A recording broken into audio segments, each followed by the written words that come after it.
Hi అండి, నమస్తే. ఈరోజు మంచి రెసిపీతో మీ ముందుకు వచ్చానండి. అదేంటంటే మామిడికాయ కూర అండి. వాటికి కావాల్సినవి ఏంటో చూద్దాం. 2 మామిడికాయలు తీసుకున్నాను మీడియం సైజు, అలాగే ఉల్లిపాయలు కూడా ఒక 3 తీసుకున్నాను మీడియం సైజు, పచ్చిమిరపకాయ ఒక 4 తీసుకొని కట్ చేసి పెట్టుకున్నానండి.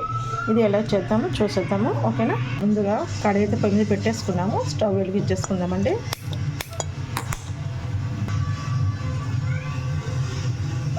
ఆయిల్ అయితే వేసుకుందామండి, వేడెక్కింది కదా. ఆయిల్ అయితే వేడెక్కిందండి. కొద్దిగా ఆవాలు, కొద్దిగా జీలకర్ర వేసుకుందాము, అలాగే మెంతులు కూడా వేసుకుందాము. ఒక 12 గింజలు వేసుకుంటే సరిపోతుందండి, ఎందుకంటే ఫ్లేవర్ బాగా వస్తుంది అనమాట, టేస్ట్ బాగుంటుంది. జీలకర్ర ఆవాలు ఇప్పుడు వేగిపోయాయి కదా. ఇప్పుడు మనము కట్ చేసి పెట్టుకున్న ఉల్లిపాయ ముక్కలు వేసుకుందాము, ఒకసారి కలుపుకుందామండి. ఉల్లిపాయలు మొత్తం మూత పెట్టేసుకుందాము.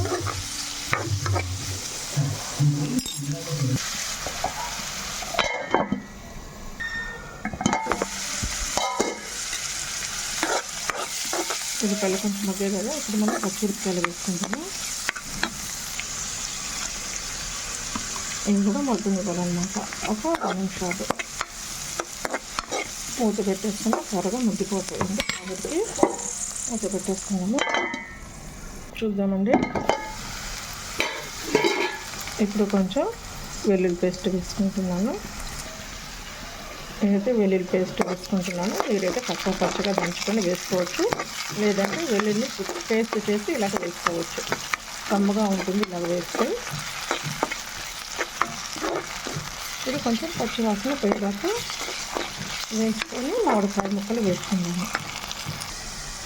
ఉల్లిపాయ ముక్కలు మగ్గాయి కదా. ఇప్పుడు మనం కట్ చేసుకున్న మామిడికాయ ముక్కలు వేసుకుందాము. మీరు ఇలాగే కట్ చేసుకోవచ్చు, లేదంటే సన్నగా కూడా కట్ చేసుకోవచ్చు, చిన్న ముక్కలుగా కట్ చేసుకోవచ్చు, మీ ఇష్టం అనమాట, ఓకేనా. నాకు ఇలాగ ఇష్టం కాబట్టి నేను ఇలా కట్ చేసుకున్నాను. ఒకసారి కలుపుకొని మూత పెట్టేసుకున్నాం. మగ్గనివ్వాలి బాగా. ఒక 3 నిమిషాలు మగ్గనిచ్చేసి మూత పెట్టేసుకుంటాం. 3 నిమిషాలు మగ్గనిద్దాము, చూద్దామండి.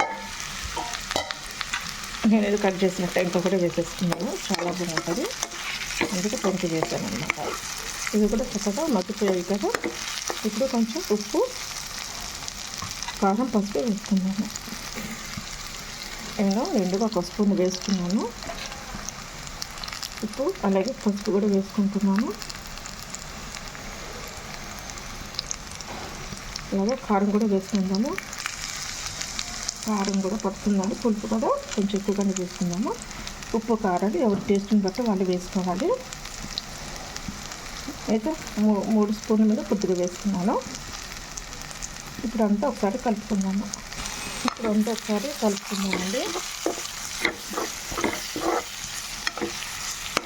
చాలా టేస్టీగా ఉంటుంది, తప్పకుండా మీరు ట్రై చేయండి. సూపర్గా ఉంటుంది. రైస్లోకి బాగుంటుంది, చపాతీ అన్నిట్లోకి బాగుంటుంది. అబ్బా, ఇందులో ఒక గ్లాసు వాటర్ అయితే వేసుకుంటున్నాను. అంత ఒకసారి కలుపుకుందామంటే చాలా బాగుంటుంది. ఈ ముక్క ఇంకా కొంచెం మెత్తబడాలన్నమాట, ఓకేనా. నేను ఆయిల్ వేసేటప్పుడు కొద్దిగా వేసినట్టు చూపించాను కదా, నేను చూపించలేదు కదండి. ఇందులో ఆయిల్ 3 టేబుల్ స్పూన్లు పోసాను, అంతవరకు సరిపోతుందన్నమాట.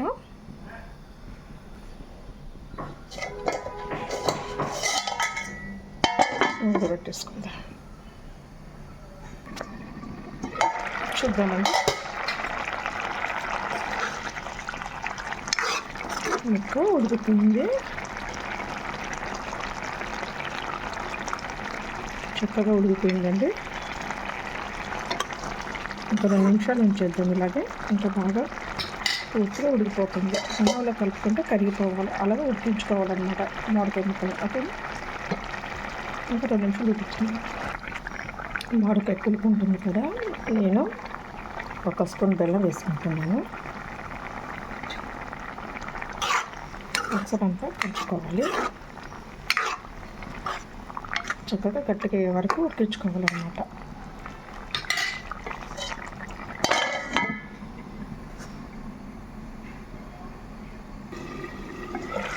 చూద్దాము.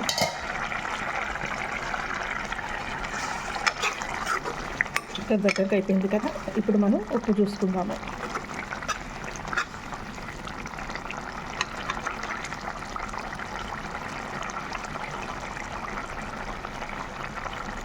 ఉప్పు అయితే పడుతుందండి. ఉప్పు ఒక 1/2 టీ స్పూన్ వేసుకుంటున్నాను. బెల్లము మామిడికాయ పులుపుని బట్టి వేసుకోండి, ఓకేనా. వీడియో మీకు నచ్చింది అనుకుంటున్నాను. నచ్చితే లైక్ చేయండి, షేర్ చేయండి. మరి కొంతమందికి సాయంగా ఉంటుంది కదా. మీరు నా వీడియో మొదటిసారిగా చూసినట్లయితే ఒక లైక్ ఇచ్చి వెళ్ళండి. ఎందుకంటే కొంచెం నాకు మోటివేషన్గా ఇచ్చినట్టు అవుతుంది, ఇంకా నాకు హ్యాపీగా ఉంటుంది. మంచి మంచి వీడియోస్ చేయడానికి నాకు సంతోషంగా ఉంటుంది కదా. అందుకని మీరు ఒక లైక్ ఇవ్వండి. నా రెసిపీ నచ్చితే నా ఛానల్ని సబ్స్క్రైబ్ చేసుకోండి. కూర అయితే ఉడికిపోయిందండి. మామిడికాయ కూర చాలా టేస్టీగా ఉంటుంది. మీరు తప్పకుండా ఒకసారి ట్రై చేయండి. మీకు ఎలా వచ్చిందో కామెంట్ సెక్షన్లో కామెంట్ పెట్టండి. మొదటిసారిగా నా వీడియో చూసిన వాళ్ళు ఒక లైక్ ఇవ్వండి, ఓకేనా ఫ్రెండ్స్. మరొక మంచి మంచి వీడియోతో నేను ముందుకు వస్తాను. మీకు నా వీడియోస్ మీకు రావాలంటే బెల్ ఐకాన్ ప్రెస్ చేయండి.